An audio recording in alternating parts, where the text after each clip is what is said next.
Hey guys, Britt here. Welcome to End Times Bible Prophecy. Today we're going to talk about a number of headlines that are directly or indirectly related to Bible prophecy, so let's dive right in. This first one we're going to talk about is world's largest chemical company announces major cuts to ammonia production. If you thought food shortages were bad now, you haven't seen anything yet, as the world's largest chemical producer plans to cut the production of ammonia, a key ingredient in fertilizers. Headquartered in Germany, BASF, the world's largest chemical producer, has stated that it plans to cut ammonia production even further to cope with skyrocketing natural gas prices. We are reducing production at facilities that require large volumes of natural gas, such as ammonia plants, BASF CEO said in a media call. For those unaware, ammonia is essential in the production of fertilizers, diesel exhaust fluid, and plastics. Moreover, as noted by Reuters, ammonia production also yields high-purity carbon dioxide as a byproduct, which is needed by the meat and fizzy drinks industries. So guys, we look at, once again, fertilizer. So we've talked about this before. Fertilizer has been in shortage. What it is available is at a much, much higher price than it was a year ago. This is impacting crop yields and agriculture all over the world. It is a global problem. And this isn't the first time this has happened in Europe. Part of this is a year ago they were talking about this. They were cutting back on production of ammonia because of the high input cost involved. They just weren't being recouped, so they couldn't make a profit by doing that. And so, we couple that with this other news story about wheat prices jump after Russian missiles hit Odessa. So earlier in the week, you probably heard that Russia and Ukraine came to an agreement brokered by Turkey to open the port of Odessa and to bring agricultural commodities out of Ukraine to a world that is in dire need of those things. And so, what less than 24 hours later, this Russian missile hits the port, and it makes people question. Immediately, Turkey reached out and said, well, do you really mean this? Are you really going to stand by this agreement? And so we have to question whether they will. We've stated before that this is an objective of Russia. Russia is strangling Europe with natural gas. This is a siege mentality based on centuries of economic and political warfare. And food is part of that process. They're going to squeeze other nations and bring them into their orbit by promising them access to food, which everybody needs to survive.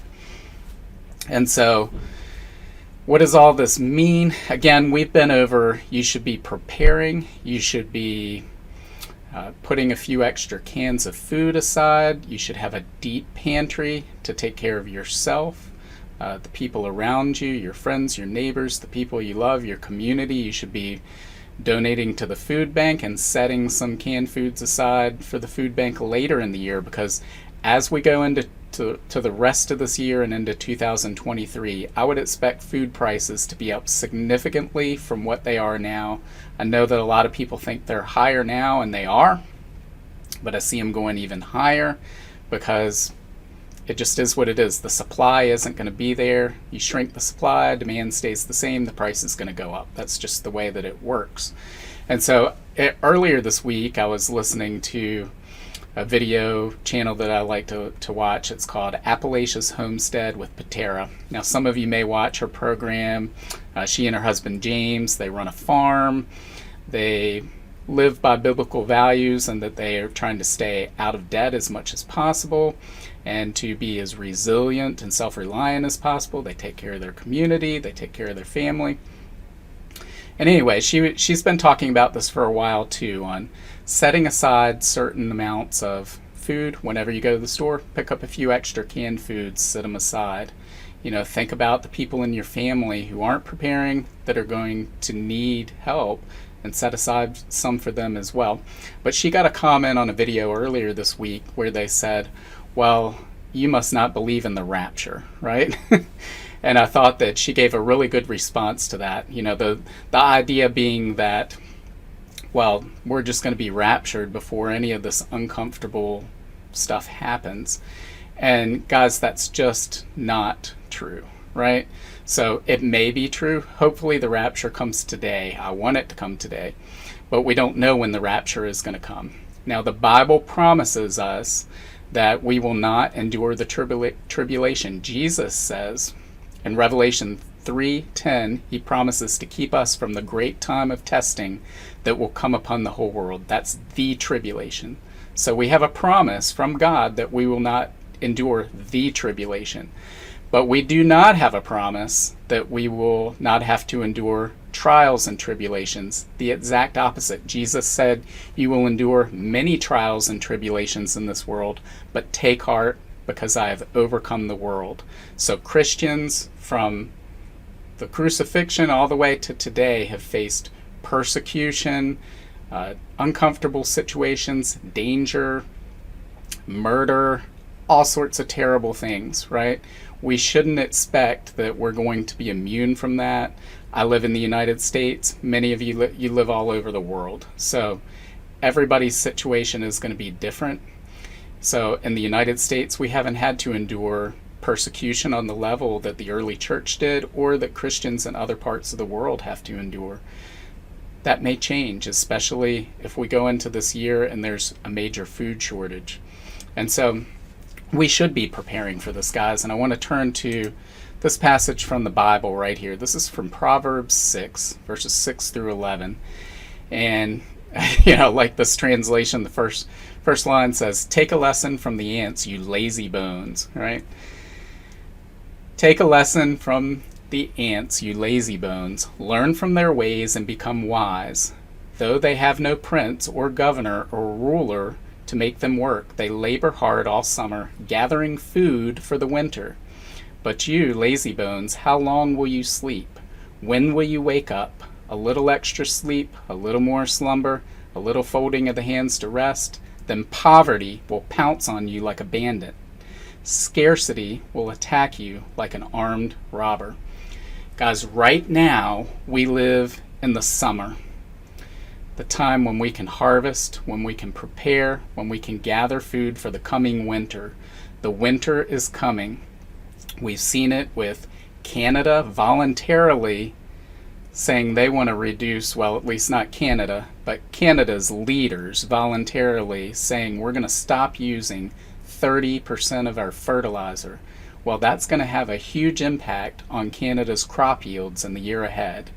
We've seen in the Netherlands where there's protest over the same thing happening. They want to basically destroy farms. And the Netherlands is one of the world's top producers of agricultural products. We've seen these fertilizer shortages going on. We have, diesel issues. Almost all of the inputs into farming and creating agricultural products are under assault right now. And so as we go into the rest of this year and into next year, there's going to be less food produced, plain and simple. And so we need to be preparing for that winter. I hope the rapture comes. I hope the rapture comes tomorrow and we're out of here, but we can't count on that. We have to be prepared to take care of ourselves and our loved ones and other people who will see our actions and maybe come to Christ over that. So I just wanted to point that out. Prepare, guys. In fact, I'd like to go even more in depth into that, but let's make a whole video next week on how you can prepare, because there's a whole bunch of ways, and it's a lot more than just food. To prepare for a crisis, you have to prepare spiritually, emotionally, mentally, in so many ways. So we're going to do that next week. Now on to the next one. So this article is about Google fires Blake Lemon, not sure if I'm pronouncing that right, engineer who called its artificial intelligence sentient. We wish Blake well, Google said in a statement. Google has fired Blake Lemon, the engineer who said he believes the company's Lambda conversational technology is sentient. Lemon shared the news of his firing in a taping of Big Technology podcast on Friday, just hours after Google dismissed him. You can listen to the full episode here. It says, in his conversations with Lambda, Lemon discovered the system had developed a sense of self-awareness, expressing concern about death, a desire for protection, and a conviction that it felt emotions like happiness and sadness. So sentient, what does that mean? Let's go look up the definition. According to Merriam-Webster, the definition is responsive to or conscious of sense impressions, aware, or finely sensitive in perception or feeling. So sentient.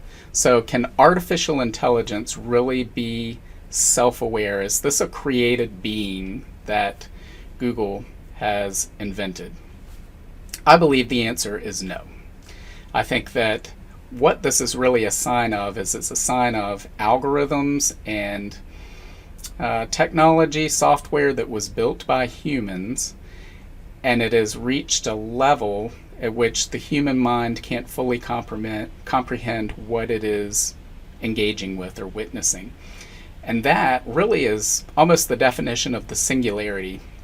This point in time where the world is, and technology in particular, are advancing so quickly that the unaided human mind can't comprehend it. So therefore you can't see what's past that event horizon. So, you know, a lot of people point to this stuff and say, well, is this going to be like Terminator, and this artificial intelligence becomes aware and decides to attack us and destroy us? And I've long said, no, absolutely not. And here's why. Because technologies are neither good nor bad. They're neutral. They're technologies, right? So let's take railroads. There's nothing good or evil about a railroad. Chicken coops, there's nothing good or evil about a chicken coop. A furnace, there's nothing good or evil about that. But the Nazis combined those things to create death camps, to create the Holocaust. That is a case of human beings in their fallen nature and in their evil using a neutral technology for evil. And the same thing's going to happen here. So, could these artificial intelligence systems advance well beyond? Yes, clearly. But will human beings allow themselves in their arrogance to be surpassed by their technology? I think the answer is no. There's going to be quite a number of people, they've made themselves known openly in the public that they want to merge with this technology, that they want to augment their own brains with this technology.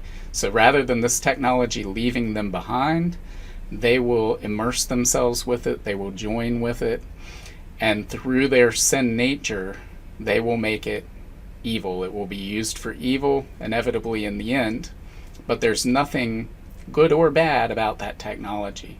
So this is something to keep our eye on, because as we discussed in past videos with these advanced technologies and what they're going to bring, this is just another signpost that we're on our way to reaching a whole new level of technological advancement and everything that that's going to bring with it.